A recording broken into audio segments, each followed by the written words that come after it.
वाक्यं मुक्तिर्मूलो गुरुर्कृपः तस्मै श्री गुरुवे नमः।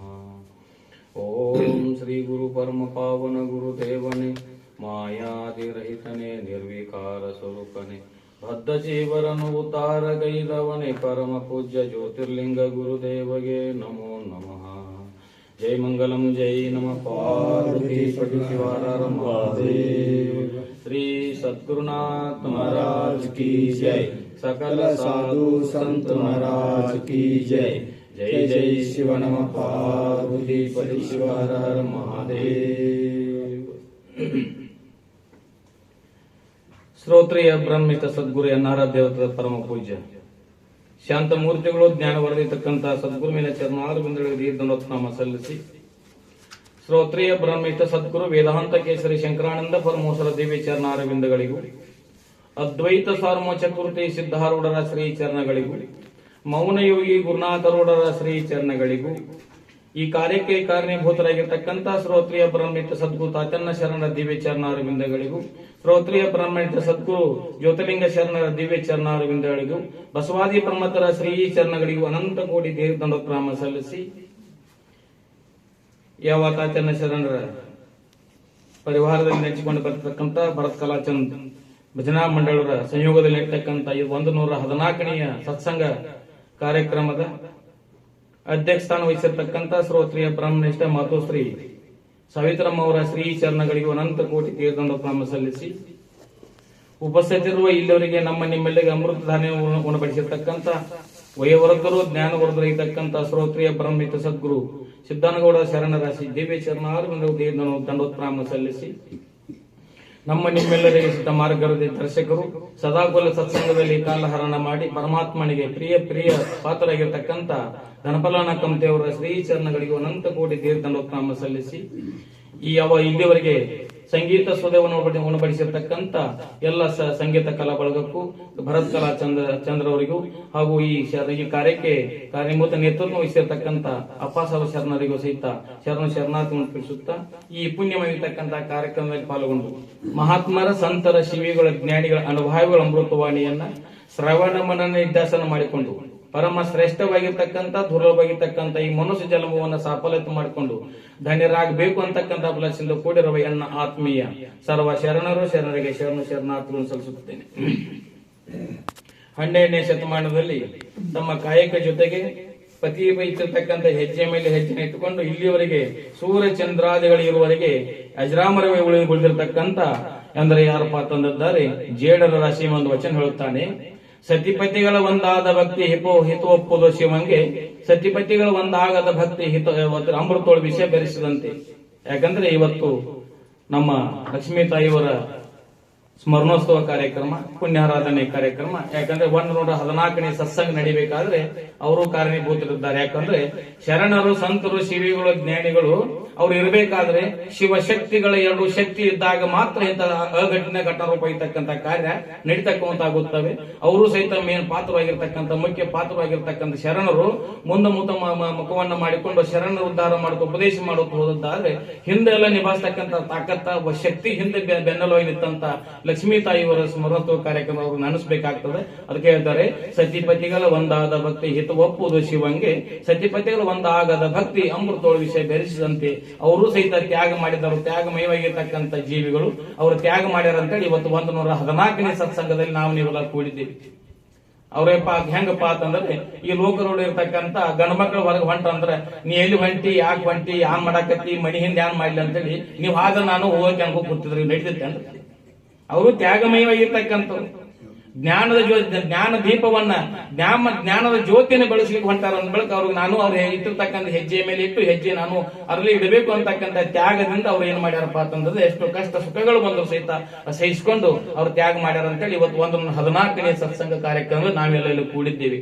ಅದಕ್ಕೆ ಇವತ್ತು ಪುಣ್ಯಾರನ್ನ ಇರ್ತಕ್ಕಂಥದ್ದು ಅವ್ರಿಗೂ ಸಹಿತ ಭಗವಂತ ಏನ್ ಮಾಡ್ಲಪ್ಪ ಅಂತಂದ್ರೆ ಸದಾಕಲಿ ಪರಮಾತ್ಮನ ಸಮೀಪದಲ್ಲಿದ್ದಾರೆ. ಯಾಕೆ ಬಂದ್ರೆ ಶರಣರು ಸಂತರು ಶಿವಿಗಳು ಜ್ಞಾನಿಗಳು ಹೆಂಗಪ್ಪ ಅಂತಂದಿದ್ದಾರೆ ಇಲ್ಲಿ ಸಲ್ಲುವರು ಅಲ್ಲಿಯೂ ಸಲ್ಲುವರಯ್ಯ, ಇಲ್ಲಿ ಸಲ್ಲವರು ಅಲ್ಲಿಯೂ ಸಲ್ಲರಯ್ಯ. ಇಲ್ಲಿ ಎಲ್ಲರಿಗೆ ಜನರಿಗೆ ಪ್ರೀತಿ ಪಾತ್ರವಾಗಿರ್ತಕ್ಕಂಥವ್ರು ಪರಮಾತ್ಮನಿಗೆ ಪ್ರಿಯ ಆಗ್ತಕ್ಕಂಥವ್ರಾಗುತ್ತಾರೆ. ಅದಕ್ಕೆ ಏನಪ್ಪಾ ಅಂತಂದ್ರೆ ಏನು ಪ್ರಾರಬ್ಧ ಕರ್ಮಗನುಗುಣವಾಗಿ ಜಾತಸ್ಯಮ್ರಂ ದ್ರೋಮ್ ಅಂದ್ರೆ ಹುಟ್ಟಿದೊಮ್ಮೆ ಸಾಯಲೇಬೇಕಾಗ್ತಕ್ಕಂಥದ್ದಾಗ್ತದೆ. ಅದಕ್ಕೋಸ್ಕರ ತಾಯಿಗೆ ಸಹಿತ ಮತ್ತೊಮ್ಮೆ ಅನಂತ ಕೋಟಿ ಶರಣಾರ್ಥಿ ತಿಳಿಸುತ್ತಾ ಇವತ್ತು ಅಧಿಕಾರವಾಗಿ ಇಟ್ಟುಕೊಂಡಿರ್ತಕ್ಕಂಥ ವಿಷಯ ಕಡ್ಕೋಡ ಮಡಿವಾಳದವರ ಪದವನ್ನು ಇಟ್ಟಿದ್ದಾರೆ. ಹೆಂಗಪ್ಪ ಅಂದ್ರೆ ಸಂಸಾರ ಎರಡರ ಕೂಡ ಬರ್ತಾವ. ಹೆಂಗ ಸಂಸಾರ ಹೆಂಗ ಐತಪ್ಪ ಅಂತಂದ್ರೆ ಶರಣ ಹೇಳ್ಯಾರ, ಸಂಸಾರ ಎಂಬುದು ಗಾಳಿಗಿಟ್ಟ ದೀಪದಂತೆ, ಸಿರಿ ಎಂಬುದು ಸಂತೆಯ ಮಂದಿ ಕಂಡಯ್ಯ ಅಂತ ಹೇಳಿದ್ದಾರೆ. ಸಂಸಾರದಲ್ಲಿ ಎಷ್ಟು ಬಡತನ ಇದ್ದು ಸಹಿತ ಸತ್ಸಂಗದಲ್ಲಿ ಸದಾಕಾಲ ಅಂದ್ರೆ ಮಹಾತ್ಮರ ಸಂತರ ಶಿವಿಗಳ ಸಂಘದಲ್ಲಿ ಸದಾಕಾಲ ಹರಣ ಮಾಡಿಕೊಂಡು ತಮ್ಮ ಜೀವನ ಮುಕ್ತರಾಗಿ ಹೋಗಿರ್ತಕ್ಕಂಥ ಶರಣರಾಗಿ ಹೋಗಿರ್ತಕ್ಕಂಥರಾಗಿದ್ದಾರೆ. ಅವ್ರು ಹಾಕಿ ಕೊಟ್ಟಿರ್ತಕ್ಕಂಥ ಈ ಮಾರ್ಗದಲ್ಲಿ ಏನಪ್ಪ ನಾವು ನೀವು ಇಲ್ಲಿವರೆಗೆ ನಡ್ಸ್ಕೊಂಡು ಬಂದಾರಲ್ಲ ಅವ್ರ ಪ್ರೇರಣಾ ಐತಿ. ಅವ್ರು ಎಲ್ಲ ಅಂತಲ್ಲ, ಅವರ ಪ್ರೇರಣಾ ಶಕ್ತಿ ಎಲ್ಲ ಹೃದಯದಲ್ಲಿ ಸ್ವಯಂ ಜ್ಯೋತಿಯಾಗಿ ಬೆಳತದ ಅಂತೇಳಿ ಅವರ ಪ್ರೇರಣೆಯಿಂದ ಇಲ್ಲಿವರೆಗೆ ನಡ್ಕೊಂಡು ಬರ್ತಕ್ಕಂಥದ. ಅವ್ರು ಇದು ಇಲ್ಲ ಅಂತ ಯಾರಿಲ್ಲ ಅಂತಾರ ಅವ್ರಿಗೆ ಇಲ್ಲ ಇಲ್ಲ, ಯಾರು ಅದಾರಪ್ಪ ಅಂತಂದವರಿಗೆ ಸ್ವಯಂ ಜ್ಯೋತಿ ಸ್ವರೂಪ ಆಗಿರ್ತಕ್ಕಂಥ ತೋರ್ತಕ್ಕಂಥವರಾಗುತ್ತಾರೆ. ಅದಕ್ಕೋಸ್ಕರ ಕಡ್ಕೋಡು ಮಡಿವಾಳ ಒಂದು ಪದ್ಯ ಬರೆದಿರ್ತಕ್ಕಂಥ ಅಧಿಕಾರ ಇಟ್ಟುಕೊಂಡಿರ್ತಾರೆ. ಹೆಂಗಪ್ಪ ಅಂದ್ರೆ ಧನವ ಗಳಿಸಬೇಕೆಂತದು ಅದು ಜನರಿಗೆ ತೋರದಂತಾರು, ಗಾಳಿಗೆ ಇಟ್ಟರೆ ಆರದಂತಾರು, ಯಾರೂ ಮುಟ್ಟಲಿ ಬಾರದಂತಾರು ಅಂತಕ್ಕಂಥ ಇಂಥ ಜ್ಞಾನವನ್ನು ಗಳಿಸಬೇಕಾಗ್ತದೆ. ಎಂತ ಜ್ಞಾನ ಗಳಿಸಬೇಕು? ತೋರದಯ್ಯ ಸುಖ ತೋರದಯ್ಯ, ಬೇರೆ ಬೇರೆ ಭಾವಿಸಿ ಬ್ರಹ್ಮ ಜ್ಞಾನ ಒಂದಿಲ್ಲದವರಿಗೆ ತೋರದಯ್ಯ ಸುಖ ತೋರದಯ್ಯೋ ಅಂತ ಹೇಳಿದ್ದಾರೆ. ನಿಜಗುಣ ಶಿವ ಹೇಳಿದ್ದಾರೆ. ಎಂತಾದ್ರೆ ಬ್ರಹ್ಮ ಜ್ಞಾನವನ್ನ ಪಡ್ಕೊಳ್ಬೇಕಾಗ್ತದೆ. ಯಾವ್ದಪ್ಪ ಅಂದ್ರೆ ಬ್ರಹ್ಮವೇ ನಾನಿದ್ದೇನೆ, ನಾನೇ ಬ್ರಹ್ಮವಿದೆ ಅಂತ ಓತಪೂರ್ವಕವಾಗಿರ್ತಕ್ಕಂಥ ಜ್ಞಾನವನ್ನು ಪಡ್ಕೊಂಡಪ್ಪ ಅಂತಂದದ್ದಾದ್ರೆ ನೀವು ಹೇಗಿದ್ದರೂ ಸರಿ ಆಗ್ತಕ್ಕಂಥದ್ದಾಗ್ತದೆ. ಹೆಂಗಪ್ಪ ಅಂದ್ರೆ ಅಕ್ಕ ಮಾತು ಹೇಳ್ತಾಳೆ, ಕರ್ರಣಿ ಕಂಚಿದರೇನು ಮಿರಣಿ ಮಿಂಚಿದರೇನು, ಚೆನ್ನ ಮಲ್ಲಿಕಾರ್ಜುನ ಹರಿದ ಕಾಯಿ ಹೀಗಿದ್ದನು ಎಂತಿರ್ದೊಡೆನಯ್ಯ ಅಂತ ಹೇಳ್ತಾರೆ. ಪರಮಾತ್ಮನ ಸಾಕ್ಷಾತ್ಕಾರ ಮಾಡಿಕೊಂಡು ಆತ್ಮಜ್ಞಾನವನ್ನು ಮಾಡ್ಕೊಂಡ ನಂತರ ಈ ಶರೀರ ಹೇಗಿದ್ರೆ ಏನಾಗ್ತದೆ? ಸಿದ್ಧಾರ್ಢ ನೆನೆಸ್ತಾ ಇದ್ದೀವಿ, ಸಿದ್ಧಾರ್ಢರು ಹೆಂಗ್ ಮಾತಾಡ್ದ ಅಷ್ಟಪಟ್ಟು ಪೈಲ್ ಮಾಡಿದ್ರೆ ಬಡಕಲಾಗಿರ್ತಕ್ಕಂಥ ಶರೀರ ಇತ್ತು. ಅಗ್ನಿ ಮುರುಗೇಂದ್ರ ಸೇವೆಗಳು ಸಹಿತ ಬಡಕಲಾಗಿರ್ತಕ್ಕಂಥ ಶರೀರ ಇತ್ತು. ಅಷ್ಟಾವಕರ ಮುನಿ 8 ತಮಲಿ ಮಣಿತಿದ್ದ. ಆ ಜ್ಞಾನ ರತ್ನವನ್ನು ಪಡ್ಕೊಂಡಿರ್ತಕ್ಕಂಥ ಜ್ಞಾನ ಭರಿತವಾಗಿರ್ತಕ್ಕಂಥದ್ದು. ಅಂತ ಒಂದು ಧನವನ್ನು ಗಳಿಸಿಕೊಂಡಪ್ಪ ಅಂತ ಯಾರು ಕಸ್ಕೊಂಡು ಹೋಗ್ತಾರೆ? ಯಾರೂ ಕಸ್ಕೊಳ್ತಕ್ಕಂಥ ಬರ್ಲಾರಂತ ಜ್ಞಾನವನ್ನು ಗಳಿಸ್ಕೊಳ್ಬೇಕಾಗ್ತಕ್ಕಂಥ. ಅದಕ್ಕೆ ಜ್ಞಾನ ರತ್ನವನ್ನು ಅಲಂಕರಿಸಿದಾದೊಡೆ ಗುಹೇಶ್ವರ ಲಿಂಗದಲ್ಲಿ ನಿನ್ನಂತ ಶಿರವಂತರಿಲ್ಲ ಅಂತಕ್ಕಂಥ ತಾಯಿಯವರು ಹೇಳು. ಅಂತ ಜ್ಞಾನವನ್ನು ಪಡ್ಕೊಳ್ಳಿಕ್ಕೆ ಬಂದಿರತಕ್ಕಂಥ ಮನುಷ್ಯ ಜನ್ಮ ಐತಿ, ಮತ್ತೆ ಯಾವ್ದಕ್ಕೆ ಬಂದಿಲ್ಲದು ಮನುಷ್ಯ ಜನ್ಮ. ಅಂತ ಜ್ಞಾನವನ್ನು ಪಡ್ಕೊಂಡು ಪರಮಾತ್ಮನ ಸಾಯುಜ್ಯವನ್ನು ಪಡ್ಲಿಕ್ಕೆ, ಪರಮಾತ್ಮನ ಸಾನ್ನಿಧ್ಯಕ್ಕೆ ಹೋಗ್ಲಿಕ್ಕೆ ಬಂದಿರತಕ್ಕಂಥ ಈ ಮನುಷ್ಯ ಜನ್ಮ ಐತಿ. ಆದ್ರೂ ಸಹಿತ ನಾವ್ ಏನ್ ಮಾಡ್ತಿದ್ದೇವಪ್ಪ ಅಂತಂದ್ರೆ ಜೊಳ್ಳು ಸಂಸಾರಕ್ಕೆ ಮೋಹಕ್ಕೊಳಗಾಗಿ ಅಮೂಲ್ಯವಾಗಿರ್ತಕ್ಕಂಥ ರತ್ನ ಸದೃಶವಾಗಿರ್ತಕ್ಕಂಥ ಪರಮಾತ್ಮನ ಸಾಕ್ಷಾತ್ಕಾರ ಮಾಡಿಕೊಳ್ಳಿ ಯೋಗ್ಯವಾಗಿರ್ತಕ್ಕಂಥ ಮನುಷ್ಯ ಜನ್ಮನ ವ್ಯರ್ಥವಾಗಿ ನಾವು ಕಾಲಹರಣ ಮಾಡ್ತಿದ್ದೀವಿ, ವ್ಯರ್ಥವಾಗಿ ಕಾಲಹರಣ ಮಾಡ್ತಾ ಇದ್ದೀವಿ. ಅದಕ್ಕೋಸ್ಕರ ನಾವು ಎಂತ ಮನುಷ್ಯ ಜನ್ಮ ಬಂದೈತಪ್ಪ ಅಂದ್ರೆ ಪರಮಾತ್ಮನನ್ನ ಧರೆಗೆ ತರತಕ್ಕಂಥ ಸಾಮರ್ಥ್ಯ ನಮಗೈತಿ. ಅದಕ್ಕೆ ಹೇಳ್ತಾರೆ ಅಂತ ಮಹಾತ್ಮರ ಸಂತರ ಶಿವಿಗಳು ಜ್ಞಾನಿಗಳಿಗೆ ಏನು ತಾಕತ್ತ ಐತಂದ್ರೆ ಮಾನವರನ್ನ ಮಹಾದೇವ ಮಾಡ್ತಕ್ಕಂಥ ತಾಕತ್ತ ಒಬ್ಬ ಜ್ಞಾನಿಗೆ ಇರ್ತಕ್ಕಂಥದ್ದು ಅಷ್ಟೇ ಐತಿ, ಮತ್ತೆ ಯಾರಿಗಿಲ್ಲ. ಒಬ್ಬ ಬ್ರಹ್ಮಜ್ಞಾನಿಗೆ ಮಾನವನನ್ನ ಮಹಾದೇವನನ್ನಾಗಿ ಮಾಡ್ತಕ್ಕಂಥ ಸಾಮರ್ಥ್ಯ ಒಬ್ಬ ಜ್ಞಾನಿಗೆ ಇರ್ತಕ್ಕಂಥದ್ದು. ಅಂತ ಜ್ಞಾನ ರತ್ನವನ್ನು ಅಲಂಕರಿಸಿಕೊಂಡದ್ದಾದ್ರೆ ಏನಪ್ಪಾ ಅಂತಂದ್ರೆ ಅದು ಮುಟ್ಟಾಕು ಬರಂಗಿಲ್ಲ, ಯಾರು ಸಹಿತ ಅದನ್ನ ಕಸ್ಕೊಳ್ಳೋಕು ಬರಂಗಿಲ್ಲ. ಏನ್ ಅದನ್ನ ಕದ್ದು ವೈದ್ಯನ ಒಯ್ಯಕ್ ಬರ್ತಿದೆ, ಕದ್ದು ಒಯ್ಯಲಿಕ್ಕೂ ಬರಲಾರದಂತ ಜ್ಞಾನ ರತ್ನ ಇರ್ತಕ್ಕಂಥದ್ದು. ಅಂತ ಜ್ಞಾನ ನಿಧಿ ಆಗಿರ್ತಕ್ಕಂಥ ದ್ವಯ ಶರಣರಾಗಿ ಹೋಗಿರ್ತಕ್ಕಂಥ ಜ್ಞಾನದ ನಿಧಿ ಆಗಿರ್ತಕ್ಕಂಥವ್ರು.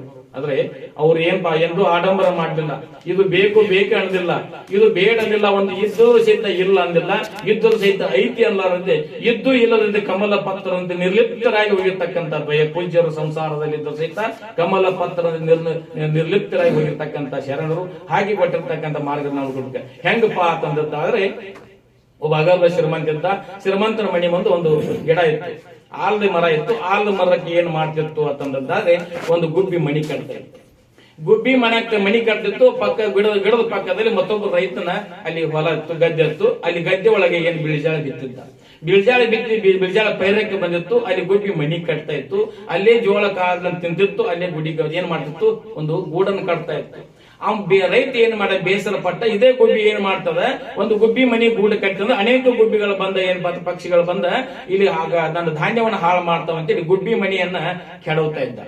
ಒಮ್ಮೆ ಕಟ್ಟಿತ್ತು, ಕೆಡವಿದ. ಮತ್ತೊಮ್ಮೆ ಮತ್ತೆ ಏನ್ ಮಾಡ್ತು ಅಂತಂದ್ರೆ ಮತ್ತೆ ಅದೇ ಮರದೊಳಗೆ ಮತ್ತೊಂದು ಟಂಗಿಗೆ ಗೂಡನ್ನ ಕಟ್ಟಿತ್ತು, ಅದನ್ನೂ ಕೆಡವಿ ಹಾಕಿದ. ಆ ಮನೆ ಇರ್ತಕ್ಕಂಥ ಮಾಲಕ ಅಗರ್ಭ ಶ್ರೀಮಂತ ಪಕ್ಕದಲ್ಲಿರ್ತಕ್ಕಂಥ ಶ್ರೀಮಂತ ಬಂದ, ಮತ್ತು 3ನೇ ಮನಿ ಕಟ್ತಾ ಇತ್ತು. ಮೂರನೇ ಮನೆ ಕಟ್ಟುವಾಗ ಶ್ರೀಮಂತ ಬಂದಂದ ಗುಬ್ಬಿ ಕೇಳ್ದ, ಅಲ್ಲ ರೈತ ಒಂದು ಮನೆ ಕಟ್ಟಿದ್ದಿ ಅದನ್ನು ಕೆಡವಿ ಹಾಳು ಮಾಡಿಬಿಟ್ಟ, ಎರಡನೇ ಮನೆ ಕಟ್ಟಿದೀನಿ ಕೆಡವಿ ಹಾಳು ಮಾಡಿಟ್ಟ, ಮತ್ತಾದ್ರೂ ಸಹಿತ ಮೂರನೇ ಮನೆ ಕಟ್ಟದ ನಿನಗೇನು ಮನಸ್ಸಿಗೆ ಬೇಜಾರಿಲ್ಲೇನೋ ಅಂತ ಕೇಳ್ದ. ಯಾರಿಗೆ? ಗುಬ್ಬಿ ಕೇಳ್ದ. ಗುಬ್ಬಿ ಹೇಳ್ತು, ಎಲೆ ಮಾನವ, ಏನಪ್ಪಾ ಅಂತಂದ್ರೆ ನನಗೇನೂ ಬೇಜಾರಿಲ್ಲ, ಆದ್ರೆ ಒಂದು ಮನಿ ಕೆಡಿರ್ಬೋದು, ಎರಡನೇ ಮನಿ ಕೆಡಿರ್ಬೋದು, ಇನ್ನು ಕಟ್ಟಿದ್ರೆ ಮೂರನೇ ಮನಿ ಕೆಡಬಹುದು. ಆದ್ರೆ ಮನೆ ಕಟ್ತಕ್ಕಂತ ಕಲೆ ಅಂತಕ್ಕಂಥ ನಾನು ಜ್ಞಾನ ಕಸ್ಕೊಂಡೆ, ನಾನು ಅದು ಜ್ಞಾನ ನಂತರ ಐತಿ ಅಂತ ಹೇಳಿ. ಮನೆ ಕಟ್ತಕ್ಕಂತ ಜ್ಞಾನ, ಮನೆ ಕಟ್ತಕ್ಕಂತ ಕಲೆ ಕಸ್ಕೊಂಡೆ, ನಾನು ಮನಿ ಕೆಡವಿರಬಹುದು.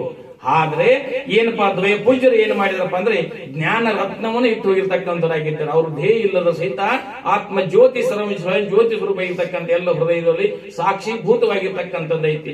ಅಂತ ಜ್ಞಾನ ರತ್ನವನ್ನು ನಾವು ಬಿಟ್ಟು ಹೋಗಿರ್ತಕ್ಕಂಥದ್ದು. ಆ ಜ್ಞಾನ ರತ್ನವನ್ನ ನಾವು ಏನಪ್ಪಾ ಅಂತಂದ್ರೆ ರಕ್ಷಣೆ ಮಾಡಿಕೊಂಡು ಅದನ್ನ ಅವ್ರು ಸನ್ಮಾರ್ಗ ನಡೆದಂತಾದ್ರೆ ಮಾತ್ರ ಜನ್ಮ ಸಾರ್ಥಕತೆ ಆಗ್ತಕ್ಕಂಥದ್ದಾಗ್ತದೆ. ಅವ್ರು ಹೆಂಗಪ್ಪ ಅಂದ್ರೆ ಲೌಕಿಕ ಪಾರಮಾರ್ಥ ಎರಡನ್ನು ಕೂಡಿ ನಡೆಸೋದು ಇಂತು ಜಾಣನು ಅಂತ ಹೇಳಿದ್ದಾರೆ.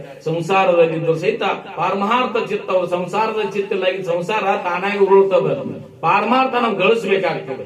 ಸಂಸಾರ ತಾನಾಗಿ ಉರುಳ್ತದೆ, ಪಾರಮಾರ್ಥ ನಾವು ಗಳಿಸಬೇಕು ಅಂತ ಹೇಳಿ ಪಾರಮಾರ್ಥದಲ್ಲಿ ಚಿತ್ತಿಟ್ಟುಕೊಂಡು ಏನ್ ಮಾಡಪ್ಪ ಅಂದ್ರೆ ಪರಮಾತ್ಮನ ಸಾನ್ನಿಧ್ಯಕ್ಕೆ ಹೋಗಿರ್ತಕ್ಕಂಥದ್ದಾಗಿದ್ದಾರೆ. ಅತ್ಯಂತ ದುಃಖ ನಿವೃತ್ತಿ, ಪರಮಾನಂದ ಸುಖ ಪ್ರಾಪ್ತಿ ಪಡ್ಕೊಂಡು ಧನ್ಯರಾಗಿರ್ತಕ್ಕಂಥದ್ದಾಗಿದ್ದಾರೆ. ಅಂತ ದ್ವಯ ಪೂಜೆಯರು ಹಾಕಿಕೊಟ್ಟಿರ್ತಕ್ಕಂಥ ಮಾರ್ಗ 114ನೇ ಸತ್ಸಂಗ ಕಾರ್ಯಕ್ರಮ ನಡೀತದ, ಸುಸೂತ್ರವಾಗಿ ನಡೀತದಪ್ಪ ಅಂತಂದಾದ್ರೆ ಸುಮ್ ನಡೀತೇನ್ರಿ. ಮುಂದೆ ಒಂದು ಒಳ್ಳೆ ಗುರಿ ಬೇಕಾಗ್ತದೆ, ಹಿಂದೆ ಒಂದು ಗುರುವಿನ ಶಕ್ತಿ ಬೇಕಾಗ್ತದೆ.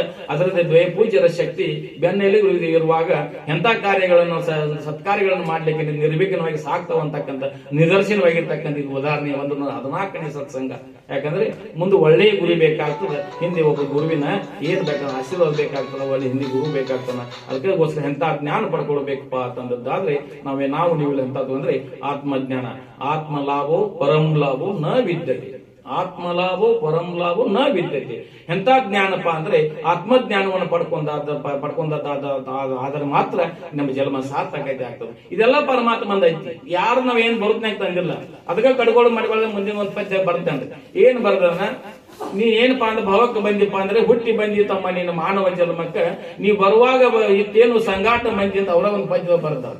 ಬರುತ್ತನಾಗ ಬಂದೀವಿ ನಾವು, ಇಟ್ಟೆಲ್ಲಾ ಜನ ಐತೇನು ಬರುವಾಗ, ಇಟ್ಟೆಲ್ಲ ಇತ್ತು, ಇಟ್ಟೇನು ಜನ ನಿನ್ನ ಸಂಗಾಟ ಮಂದಿ ಅಂತ ಕೇಳಿದ್ರೆ, ಬರುವಾಗ ಬತ್ತಲೆ ಹೋಗುವಾಗ ಬತ್ತಲೆ ನಡು ಮಧ್ಯದಲ್ಲಿ ಕತ್ತಲೆ ರೂಪ ಆಗಿರ್ತಕ್ಕಂಥ ಸಂಸಾರಕ್ಕೆ ಮೋಹಕ್ಕೊಳಗಾಗಿ ನಾವು ಇಲ್ಲಿ ದುಃಖವನ್ನು ಅನುಭವಿಸ್ತಾ ಇದ್ದೀವಿ. ಅದಕ್ಕೆ ಹೇಳ್ತಾರೆ ಈಶಾವಾಸ್ಯಮ ಉಪನಿಷತ್ ಹೇಳ್ತಾರೆ, ಈಶಾವಾಸ್ಯಮಿದಂ ಸರ್ವಂ ಯತ್ಕಿಂಚೇನ್ ಜಗತ್ತೇನ್ ತಕ್ತೇನ ಭುಂಜಿತಾಂ ಮಾಗ್ರೋಸಸ್ವಿಧನಂ ಅಂತ ಕೇಳ್ತಾರೆ. ಇದೆಲ್ಲ ಯಾರು ನಿಧಿ ಐತಿ, ಇದೆಲ್ಲ ಪರಮಾತ್ಮ ನಿಧಿ ಐತಿ. ಇದೆಲ್ಲ ನಂದ ಅಂತ ನಡೆಯಕತ್ತೀವಿ ಅಂತ ಹೇಳಿ ನಮಗೆ ದುಃಖ ಆಗಿದೆ. ಇದೆಲ್ಲ ಪರಮಾತ್ಮಂದ ಐತಿ ಅಂತ ತಿಳಿದವಪ್ಪ ಅಂತ ದುಃಖ ಇಲ್ಲ. ಬರುವಾಗ ಹೆಂಗ ಬಂದೇವಿ, ಬರುದ್ನಾಗ ಹಂಗ ಬಂದೇವಿ, ಹೋಗುವಾಗ ಹಂಗ ವಾದೇವಪ್ಪ ಅಂತ ಹೆಂಗ ಬಂದೇವ ಹಂಗ ಹೋದ ದುಃಖ ಇಲ್ಲ. ಇಲ್ಲಿ ಬಂದ ಬಳಕ ಇದೆಲ್ಲ ನಂದ ಅಂತ ಅಂದ ಬಳಕ ದುಃಖ ಚಲೋ ಆಗಿದೆ. ಮಧ್ಯಾಹ್ನ ಇಲ್ಲ, ಇದೆಲ್ಲ ಬಂದ ಬಳಕ ಇದೆಲ್ಲ ನಮ್ಗೆ ದುಃಖ ಆಗಿರ್ತಕ್ಕಂಥದ್ದು. ಇದು ಹೆಂಗೈತಿ ಬಂದ ದೇವನ ಮನೆ ಇದು ಈ ಜಗವೆಲ್ಲ ಬಾಡಿಗೆದಾರರು ಜೀವಿಗಳೆಲ್ಲ ಅಂತ ನಾವೆಲ್ಲ ಬಾಡಿಗೆ ಬಂದಾಗ ಬಂದಿವಿ. ಬಾಡಿಗೆ ಇರುವಂಗಿದ್ದ ಕಸಿಂದ ಇದೆಲ್ಲ ನಂದ ಅಂತ ಹೇಳಿ ದುಃಖ ಆಗ್ಯದ. ಇದೆಲ್ಲ ನಂದ ಅಂತ ಅನ್ಕೊಂಡ್ ಕೂತೇವೆ, ದುಃಖ ಆಗಿದೆ. ಇದೆಲ್ಲ ನಮ್ಮದಲ್ಲ, ಇದು ಬಿಟ್ಟು ಹೋಗ್ತಕ್ಕಂಥದ್ದು. ಇದು ಒಂದು ದಿವಸ ಎಷ್ಟು ಅಗರ್ಭ ಶ್ರೀಮಂತರು ಸಹಿತ ಬಿಟ್ಟು ಹೋಗ್ಬೇಕಾಗ್ತದ. ಒಂದು ಎಷ್ಟು ಸಹಿತ ಏನಪ್ಪಾ ಅಂತಂದ್ರೆ ಅದಕ್ಕೆ ಒಂದು ಪದ್ಯ ಬರ್ತಾರ ಜಾನಪದ ಗೀತೊಳಗ ಭಜನ ಪದ ಅಂತಾರ. ಅವರು ಏನಪ್ಪಾ ಅಂದ್ರೆ ಹೆಂಡರ ಮಕ್ಕಳು ಇವ್ರು ಏನಪ್ಪಾ ಅಂತಂದ್ರೆ ನಡುವಿನ ಗೆಳೆಯರು ಅಂತ ಹೇಳ್ಯಾರ. ಹೆಂಡರ ಮಕ್ಕಳು ನಡುವಿನ ಗೆಳೆಯರು ಏನ್ ಮಾಡ್ತಾರಪ್ಪ ಅಂದ್ರೆ ತಗ್ಗ ತೆಗಿತಾರ ಮತ್ತು ಮಣ್ಣಾಗ ಮುಚ್ಚುತ್ತಾರ ಅಂತ ಹೇಳಿದ್ದಾರೆ. ಏನಪ್ಪಾ ಅಂದ್ರೆ ಧನವ ಗಳಿಸಿದಿ ಕೋಟಿ ಕೋಟಿ ಹೋಗುವಾಗ ಬಿಡಲಿಲ್ಲ ಒಂದು ಲಂಗೋಟಿ, ಹಣವ ಗಳಿಸಿದಿ ಕೋಟಿ ಕೋಟಿ ಹೋಗುವಾಗ ಬಿಡಲಿಲ್ಲ ಒಂದು ಲಂಗೋಟಿ, ಚಟ್ಟ ಕಟ್ಟತಾರ ನಿನಗ ಸುಟ್ಟ ಹಾಕತಾರ ಅಂತ ಬರ್ತಾರ. ಆಡು ಭಾಷೆ ಬದತಕ್ಕಂಥ ಪದ್ಯಗಳು. ಇಂಥ ಒಂದು ಪದ್ಯಗಳನ್ನು ಅನುಕರಣೆ ಮಾಡಿದ್ದಾದ್ರೆ ನಾವು ಮತ್ತೊಮ್ಮೆ ಹೊಳ್ಳಿ ಹೊಡ್ತೇವೆ. ಇಂಥ ಆಡು ಭಾಷೆಗಳಲ್ಲಿ ಬರತಕ್ಕಂಥ ಪದ್ಯಗಳನ್ನ ಏನಪ್ಪಾ ಅಂತಂದ್ರೆ ಕಡ್ಕೋಡು ಮನೆಗಳು ಅದು ಮತ್ತೆ ಬರ್ತಾನೆ. ಏನ್ ಚಂದ ಬರ್ತಾವ, ಮನೆಯ ಕಟ್ಟಿದೆ ಮಾಳಿಗೆ ಹೋಗೋದು ಬತ್ತು ನಾಳಿಗೆ, ಗೊಗಡಿದು ಮಾಡ್ಯಾರ ಜೋಳಿಗೆ ಇಟ್ಟು ಬಂದು ಉಣ್ಣೂರು ಹೋಳಿಗೆ ಅಂತ ಆಡು ಭಾಷೆ ಬಂದಿರ್ತಕ್ಕಂಥದ್ದು. ಮನೆಯ ಕಟ್ಟಿದೆ ಮಾಳಿಗೆ ಹೋಗೋದು ಬತ್ತು ನಾಳಿಗೆ, ಗೊಗಡಿದು ಮಾಡ್ಯಾರ ಜೋಳಿಗೆ ಇಟ್ಟು ಬಂದು ಉಣ್ಣೂರು ಹೋಳಿಗೆ ಅಂತ ಇಟ್ರು. ಇದೆಲ್ಲ ಐತಿ ಬರ್ಬರ ಮುತ್ತು ಮುಂದೆ ಪದ್ಯ ಬರ್ದ್ರು ಬಹಳ ಅಗರ್ವ ಶ್ರೀಮಂತ ಬಡತನ ಶ್ರೀಮಂತ ಅಂತಕ್ಕಂಥದ್ದು ಇದು ಯಾವ್ದಕ್ಕೆ ಐತಿಪ್ಪ ಅಂತಂದ್ರೆ ಮನುಷ್ಯನ ಮೇಲೆ ಇರ್ತಕ್ಕಂಥ ನಾವು ಶ್ರೀಮಂತದೇನಿ ಬಡವದೆ ಅಂತಕ್ಕಂಥ. ಆದ್ರೆ ಶರಣರು ಸಂತರು ಶಿವಿಗಳು ಹೊರಗೆ ನೋಡ ಬಡವ ಒಳಗೆ ನೋಡ ಶ್ರೀಮಂತರಾಗಿ ಬದುಕಿರ್ತಕ್ಕಂಥ ಜ್ಞಾನದ ಶ್ರೀಮಂತಿಗಾಗಿ ಬೆಳೆದಿರ್ತಕ್ಕಂಥ ಶರಣರಾಗಿ ಹೋಗಿರ್ತಕ್ಕಂಥವ್ರಾಗಿದೆ. ಅಂತ ಶ್ರೀಮಂತಿಗೆ ಪಡ್ಕೊಳ್ಬೇಕು, ಹೊರಗೆ ತೋರ್ತಕ್ಕಂಥ ಶ್ರೀಮಂತಿಗೆ. ಅದಕ್ಕೆ ಮೊದಲು ಪದ್ಯ ಹೇಳಿದ ನೋಡ್ರಿ, ಶ್ರೀ ಎಂಬುದು ಏನಪ್ಪಾ ಅಂದ್ರೆ ಸಂಸಾರ ಎಂಬುದು ಗಾಳಿಯ ಸೊಡರು, ಶ್ರೀ ಎಂಬುದು ಸಂತೆಯ ಮಂದಿ ಕಂಡೆಯ ಅಂತ ಹೇಳಿದ್ದಾರೆ. ಸಂಸಾರ ಅಂತಕ್ಕಂಥ ಗಾಳಿಗಿಟ್ಟ ದೀಪ ಐತಿ, ಯಾವಾಗ ಆರ್ತಿದೆ ಗಾಳಿಗಿಡ ದೀಪ ಬಹಳ ನಿಲ್ತಿದ್ದೇನೆ, ಶಾಶ್ವತ ನಿಲ್ಲೋದೈತೆ, ಆರು ಹೋಗ್ತಕ್ಕಂಥದ್ದು. ಸಿರಿ ಎಂಬುದು ಸಂತೆಯ ಮಂದಿ ಕಂಡೆಯ ಅಂತ ಹೇಳಿದ್ರು. ಬಹಳ ಶ್ರೀಮಂತಿಗೆ ಐತಿ, ಸಂತ್ಯಾಗ ಮಂದಿ ಇದ್ದಂಗ ಐತಿ ಅಂತಾರು. ಯಾರ್ಯಾರು ಸಂತಿ ತಮ್ಮ ವ್ಯಾಪಾರ ಮುಗಿದು ಅವ್ರವ್ರು ಹೊಂಟಂತ ಹೋಗ್ತಾರ. ಹಂಗ ಬರ್ತದ ಶ್ರೀಮಂತಿಗೆ ಅಂತಕ್ಕದ್ದು ಸಮುದ್ರದ ನೆರೆ ತೊರೆಗಳಿದ್ದಂತೆ ಏರುಪೇರುವಾಗಿ ಅನುಭವಿಸ್ತದೆ. ಬಡತನ ಬರ್ತದ, ಶ್ರೀಮಂತ ಬರ್ತದ. ಈಗ ನಮ್ಮನ್ನೆಲ್ಲರಿಗೆ ನಿದರ್ಶನ ಆಗಿರ್ತಕ್ಕಂಥ ಶ್ರೀಮಂತ ಆದವರು ಯಾವ ಮಟ್ಟಕ್ಕೆ ಬಂದಾರ, ಮೊದಲು ಬಡತನ ಇರ್ತಕ್ಕಂಥ ಯಾವ ಮಟ್ಟಕ್ಕೆ ಹೋಗಿರತಕ್ಕಂಥ ನಿದರ್ಶನವಾಗಿರ್ತಕ್ಕಂಥದ್ದು ಐತಿ. ಸಿರಿ ಎಂಬುದು ಸಂತೆಯ ಮಂದಿ ಕಂಡೆಯ, ಸಿರಿಯ ನೆಚ್ಚಿ ಕೆಡಬೇಡ ಅಂತ ಹೇಳ್ತಾರೆ. ನಾವೆಲ್ಲ ಮೋಹಕ್ಕೊಳಗಾಗಿ ಬದ್ಧ ಜೀವಿಗಳಂತ ವರ್ತನೆ ಮಾಡ್ತಿದ್ದೀವಿ. ಅದಕ್ಕೆ ಶರಣ ಬರ್ತಾರೆ, ನೀರನ್ನು ಕಂಡಲ್ಲಿ ಮುಳುಗುವರಯ್ಯ, ಮರವ ಕಂಡಲ್ಲಿ ಸುತ್ತುವರಯ್ಯ, ಬತ್ತುವ ಜಲ ಒಣಗುವರವ ನೆತ್ತಿರಯ್ಯ, ನಿಮ್ಮ ನೆತ್ತ ಬಲ್ಲರಯ್ಯ ಕೂಡಲ ಸಂಗಮ ದೇವ ಅಂತ ಹೇಳಿದ್ರು. ನಾವೆಲ್ಲ ಅದನ್ನ ಮಾಡ್ತಿದ್ದೀವಿ. ಏನಪ್ಪಾ ಅಂದ್ರೆ ನೀರ್ ಕಂಡಿತಪ್ಪ ಅಂದ್ರೆ ಯಾರ ಪೂಜೆ ಮಾಡಿದ್ರೆ ಪೂಜೆ ಮಾಡ್ತೀವಿ, ಯಾರ ಮರಕ್ಕೆ ಒಂದೇಳಿ ಭಂಡಾರ ಗೊಜ್ಜಿದ್ರು ಅದಕ್ಕೆ ಸುತ್ತಿದ್ದೀವಿ. ಅದನ್ನ ನೆಚ್ಚಿ ನಡೀತಕ್ಕಂಥ ಪರಮಾತ್ಮನ ಯಾವಾಗ ನಾವು ಕಾಣ್ತೀವಿ? ಪರಮಾತ್ಮನ ಕಾಣೋದು ಯಾವಾಗ? ಪರಮಾತ್ಮನ ಕಾಣಲಿಕ್ಕೆ ಸಾಕ್ಷಾತ್ಕಾರ ಮಾಡಿಕೊಳ್ಳಿಕ್ಕೆ ಬಂದಿರ್ತಕ್ಕಂಥ ಈ ಮನುಷ್ಯ ಜನ್ಮ ಐತಿ, ಮತ್ತೆ ಅದಕ್ಕಿಲ್ಲ. ಇದಕ್ಕೂ ಮನುಷ್ಯ ಜನ್ಮ ಬಂದದ್ದು ಅದಕ್ಕೆ ಬಂದಿರತಕ್ಕಂಥದ್ದು ಐತಿ.